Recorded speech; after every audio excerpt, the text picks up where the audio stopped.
Hello my dear students, welcome back to your YouTube channel UPSC Value Science. Today we are going to discuss class 10 science control and coordination chapter. This chapter belongs to the biology part, and today we are going to discuss the brain part. As you can see in the diagram, this is the diagram of brain, and this whole part is the explanation of brain. So let's start. So the part of nervous system, जो brain है वो किसका part है? Nervous system का. Nervous system के जो parts है they are divided into two parts. First one is CNS and the second one is PNS. The CNS full form is central nervous system and PNS full form is peripheral nervous system. So in this we have to understand that brain comes in central nervous system. Central nervous system में क्या क्या आता है? Brain and spinal cord. They both are playing the most important functions in our body. Let's see. First is brain. What is brain? Brain is a delicate organ. Delicate means soft. Brain हमारी body का एक soft organ होता है, but this brain is controlling all the functions of our body. So see, brain is a delicate organ. Brain के ऊपर एक बड़ी layer होती है that you can see in the diagram. This is the brain diagram. Brain किसकी layer से होता है? ब्रेन के ऊपर एक 3 to 4 लेयर्स होती हैं जिनको हम क्या कहते हैं? मीनिंग्स. क्या कहते हैं उन्हें? मीनिंग्स. ब्रेन को प्रोटेक्ट कौन करता है? ब्रेन को प्रोटेक्ट कौन करता है? Cranium. Cranium is the layer which is present outside of the brain. यानी ये जो हार्ड पार्ट आपको यहाँ पर फील होता है, ये हार्ड पार्ट क्या कहलाता है? ब्रेन का क्रेनियम. ब्रेन एक बोनी बॉक्स. क्रेनियम का दूसरा नाम क्या है? बोनी बॉक्स. ब्रेन एक बोनी बॉक्स के अंदर सेफ रहता है, इसीलिए उसे इंटरनल पार्ट को डेलिकेट ऑर्गन हम कहते हैं. That what is the cranium doing? Cranium helping the brain to prevent from jerks and other mechanical shocks. Okay. Third point about the brain is the protective membrane. जो gate मैंने आपको बता दिया है, brain के ऊपर यानी जो सबसे ऊपरी वाला पार्ट है, this hard part is called the cranium. Okay. Cranium is the skull part. इसके जस्ट अंदर जो मेम्ब्रेन्स होती है, यानी ब्रेन है हमारा, तो हमारे ब्रेन के ऊपर, ब्रेन के अंदर जैसे क्रेनियम की लेयर के आप अंदर की तरफ जाओगे तो you can find out some membranes are there which are giving protection and layering the brain. These membranes are called meninges. क्या कहते हैं उसे? meninges. Some people read it like meanings. For meanings, it is meninges. What do we call? Meninges. Now let's talk about the brain internal part. In the brain, which I already told you, it is a delicate organ and it is layered with the membrane, which name is meninges. इस brain के अंदर, inside the brain, there is some kind of fluid. Brain के अंदर एक fluid होता है, यानी एक लिक्विड होता है, केमिकल होता है, that helping the brain to prevent from germs and it moisturize the brain also. That's why we call this kind of fluid which is present in the brain, it is called cerebrospinal fluid. क्या कहते हैं इसे? Cerebrospinal fluid.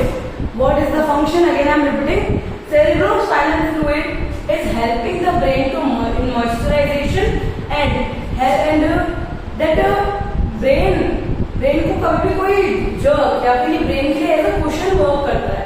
जैसे हम भी cushion का use करते हैं ताकि हमें सपोर्ट मिले और हम क्या एक रिलैक्स फील करें, इसीलिए ब्रेन को क्या फील कराता है? For brain it helping to prevent from jerks. किसी भी चोट का, किसी भी मैकेनिकल इंजरी होने पर ब्रेन को सबसे पहले रिपेयर कौन करता है? ये cerebrospinal fluid. Now let's talk about the parts of the brain. Brain is mainly divided into 3 parts. The first part name is forebrain. This forebrain area you can see here, forebrain. This forebrain, यानी this one, this portion is called forebrain. This one is called midbrain, and this one is called hindbrain. Yes. So in the forebrain, what parts are there in the forebrain? There are hypothalamus, and you can see the hypothalamus in pituitary gland is also present just down of the hypothalamus. So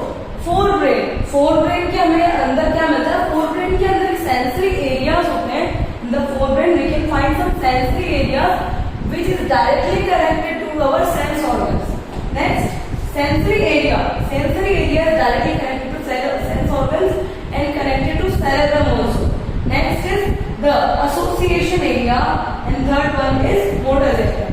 So these are the parts of forebrain. What I am repeating again: sensory area of cerebrum. Then second, the association area, and the third one is motor area. So now let's talk about the forebrain. In this forebrain, हम association area और motor area के बारे में understand करेंगे. So forebrain क्या होता है? Forebrain is the longest part, or forebrain is the strongest part of the brain. So this is the largest part of brain. ये क्या काम करता है? What the forebrain is doing? Forebrain is the seat of intelligence. सारे काम सोचने समझने के, और अगर कोई डिसीजन लेना है, if you want to take a decision, if you are thinking something, if you are doing overthinking, whatever function you are doing, it is directly connected to the forebrain. इसे क्या कहा जाता है? बुद्धि का स्थान. This is the seat of intelligence. जहाँ पर आपकी बुद्धि situated होती है. That means आपकी सोचने समझने की शक्ति. Where it is situated? It is situated in forebrain. All important aspects of thinking, learning, memorizing, reasoning, or some other works, just like with जिसके लिए आपको बहुत बड़े decisions लेने होते हैं. If you are thinking something, if you are memorizing something, आप कुछ याद करने की कोशिश कर रहे हैं, या आप किसी चीज पे रीजनिंग कर रहे हैं, कोई तर्क लगा रहे हैं, सोच रहे हैं कि इस क्वेश्चन का आंसर क्या हो सकता है, मैं क्या याद करके आया हूँ. That you are thinking in the examination when you are sitting on your seat and giving your paper. So this all part, ये सारी एक्टिविटी किससे कनेक्ट करती है? फोरब्रेन से. अब फोरब्रेन के अंदर क्या आता है? फोरब्रेन के अंदर आता है सेंसरी एरिया ऑफ सेरेब्रम. हम तीन नाम पढ़ते हैं यहाँ पर: सेरेब्रम, cerebellum and medulla. हम क्या क्या पढ़ते हैं? cerebrum, cerebellum and medulla. Yes. Now see the association area, which is it is doing, and the motor area. Association area, it is doing just like. So we were talking about the association area. Association area क्या करता है? Association area sense organ से जितनी भी information आती है उसे collect करता है, और कलेक्ट करने के बाद में क्या करता है? उसे ब्रेन के अंदर, हमारे इस ब्रेन के अंदर उसे स्टोर करने का काम करता है. देन आफ्टर सारी इंफॉर्मेशन को कंसिडर करने के बाद में it take a decision that what we need to do. Then after we talk about motor area. Motor area is playing the most important role in brain, because when all the information are connecting in the association area, we are taking the decision. This all controlled by the motor area.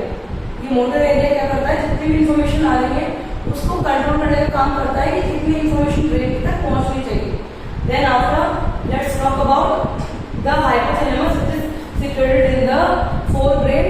Hypothalamus का काम होता है thrust, hunger और इन सब activities के बारे में हमारे ब्रेन को क्या करना?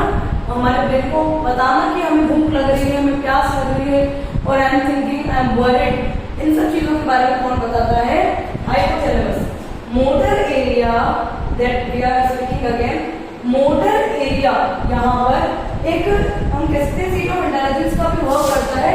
और दूसरी बात हम कह सकते हैं दैट मोटर एरिया क्या करता है? जितनी भी इंफॉर्मेशन आनी है, मोटर एरिया क्यों कह रहे हैं इसे? Because it is working like rapidly.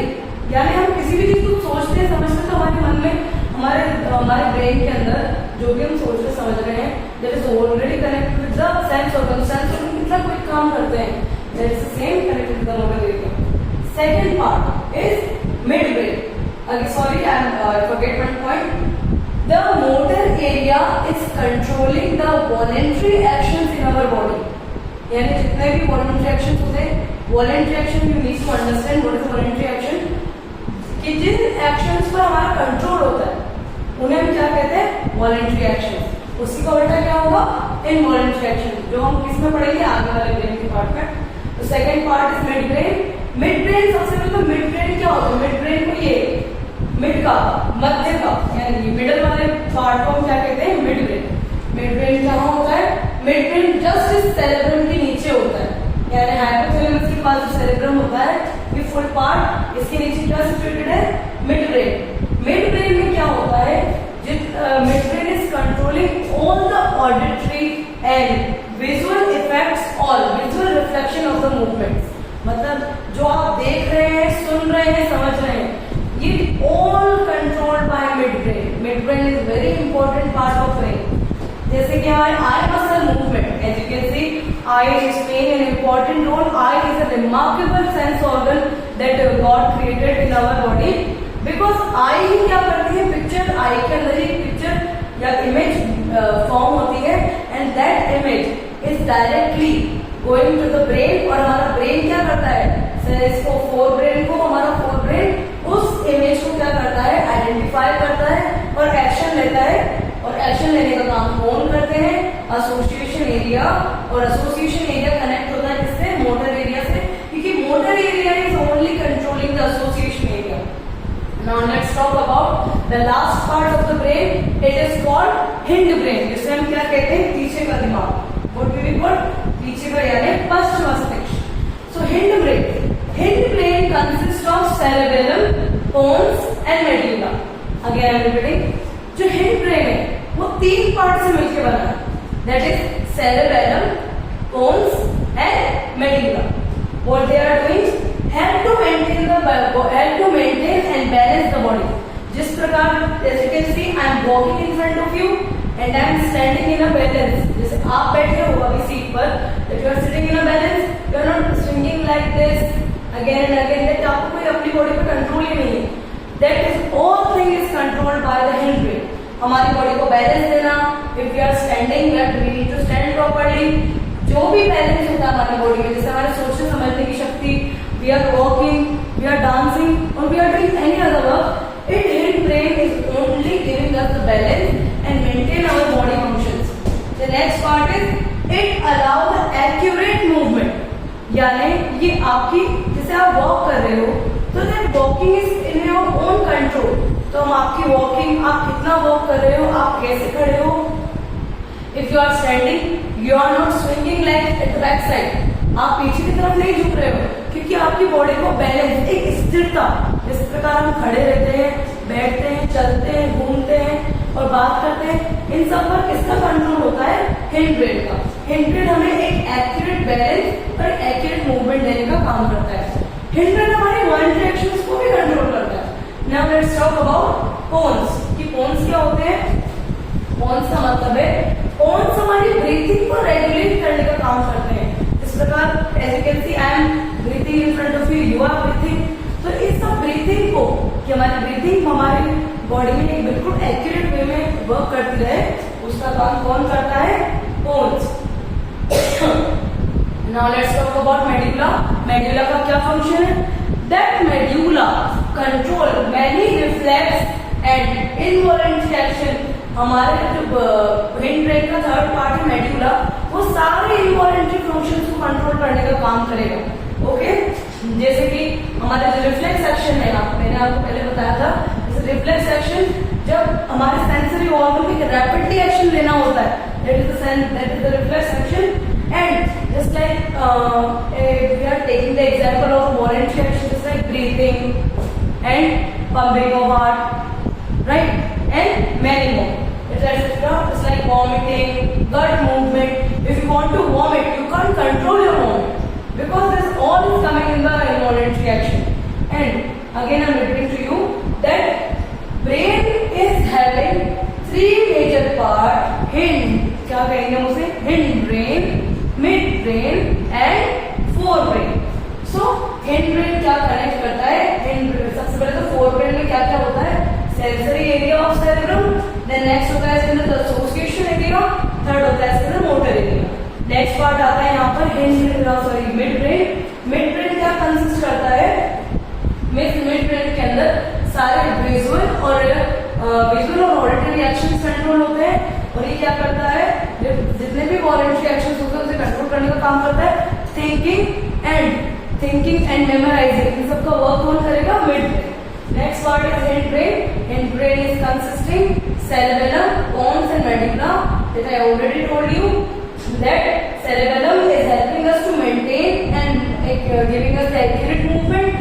Pons is helping us to regulating the breathing, and medulla controls all the involuntary actions, which is happening in your body, just like gut movement, salivation, heartbeat, your heartbeat, breathing, your eye, your आपका आंखों का झपकना, these all things are controlled by hindbrain. So let's talk about the diagram. As you can see the diagram, this diagram you can see this is the diagram of brain. Brain के अंदर ये जो सबसे बाहर का part आपको दिख रहा है, दैट लैरिंक्स पार्ट, सबसे बाहर का पार्ट क्या कहलाता है हमारा? क्रेनियम. क्या कहलाता है हमारा सबसे बाहर का part? Cranium. This is a protective part of the brain. Then उसके अंदर आई टोल्ड यू कि ब्रेन के अंदर पतली पतली क्या होती है? मेम्ब्रेन पाई जाती है. The group of membrane is called the meninges. क्या कहते हैं उसे? Meninges.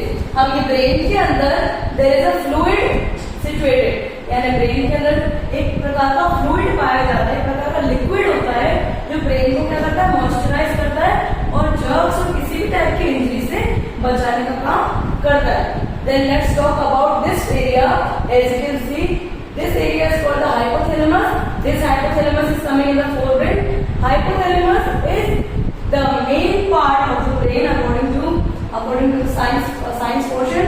Hypothalamus is helping the brain to know about breathing and know about the thirst, about the hunger. जो भी आपको बॉडी को नीड होती है सबसे पहले इन्फॉर्मेशन किसके पास जाती है? हाइपोथैलेमस के पास. देन आफ्टर हाइपोथैलेमस की जस्ट नीचे क्या होती है? Pituitary gland. ये पिट्यूटरी ग्लैंड को क्या कहते हैं? Pituitary gland is known as the master gland of all the glands. Pituitary gland को क्या कहा जाता है? Master gland. इससे क्या हार्मोन निकलता है? Pituitrin. It is regulating your growth in your body. आपकी बॉडी में कितना ग्रोथ होगा, अगर उसका रेगुलेशन अगर सही नहीं हो रहा है या कम हो रहा है, उससे आपके अंदर क्या होते हैं? डिफेक्ट्स पाए जाते हैं. Then talk about the mid brain. ये जो मिड वाला पार्ट आपको दिख रहा है, this is called mid brain. Then after ये जो तीन पार्ट्स आए, you can see that this flower like portion is the mid brain. Mid brain के अंदर क्या क्या मौजूद है? This area is called pons, this is medulla and this is cerebellum. As you can see, ये जो आपको पार्ट दिख रहा है, ये आप देख पा रहे हैं, this is called the hind brain.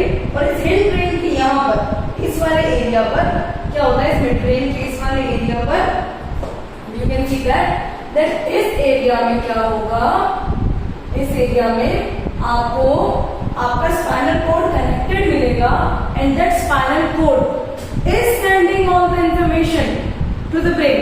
यानी एक तरीके के पाथ की तरह वर्क कर रहा है, जिससे हाईवे कनेक्ट होता है सिटीज से. यानी आपको एक सिटी से दूसरी सिटी में जाना है तो आपको हाईवे की जरूरत पड़ती है. You know very well. Just like this spinal cord यहाँ पर एक प्लेस, एक पाथ आपको अवेलेबल करवाता है, जिससे क्या होता है? सारी इंफॉर्मेशन ब्रेन तक पहुंचती है. So I hope children that you completely understand the brain part. If you have any query, please give me the comment or write a comment in the comment section. So all the best for your CBSE examination. Have fun.